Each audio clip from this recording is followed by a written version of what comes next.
প্রিয় দর্শক, আমি মাসুদুর রহমান, মাসুদ রানা হারির খবর চ্যানেল থেকে আপনাদের শুভেচ্ছা জানাইতেছি। আপনারা হয়তো চিন্তিত হয়ে পড়ছেন যে মাসুদ ভাই পুকুরের মধ্যে কেন, কিন্তু ভাই এটা পুকুর না, এটা আসলে একটা রাস্তা। কিন্তু সেই রাস্তাটা এখন আর রাস্তা নাই। এই রাস্তার অবস্থা জঘন্য, এই জায়গা দিয়ে মানুষ চলাচল করতো, কিন্তু এই রাস্তা এখন গলা পানি। আমি আর ওইদিকে যাই না, ওইদিকে আরো গভীর, তাইলে ডুবে মরতাম ভাই।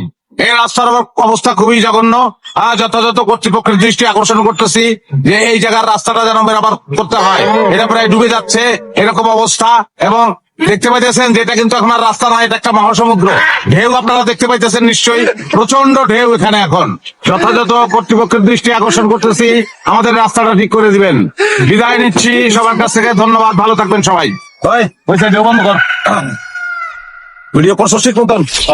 ঠিক মতো করছি ভাইজান। হ্যাঁ, এমন ভিডিও করছি ভাইজান, আমরা তো পাটপারি করতেছি, কেউ ধরতেই পারবো না।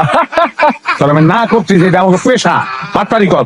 উল্টা পাল্টা শব্দ কর দিকে পেশায় কোনো উন্নতি হয় না। মিস্টেক হয়ে গেছে। তোরা একবার কইছি যে মিস্টেক করবি না, ভুল করবি, কিন্তু মিস্টেক করুন দেখো। সরি, ভুল হয়ে গেছে। আমার মায়ের পেটের আপন ভাই, তোর যে দশা, তোর কোনো জায়গায় চালানের মাল তুই না। তুমি না আমার বড় ভাই, তুমি শুধু কথা কথা আমার বকো কেন? হ্যাঁ, আমি তোমার কাছ থেকে শিখবো না তো কার কাছ থেকে শিখবো? এই এক কাটপিস সংলাপ দিয়ে জীবন পার করে দিবি। কথা বানিতে নামছি, বুঝছ? সাইকেল আয়।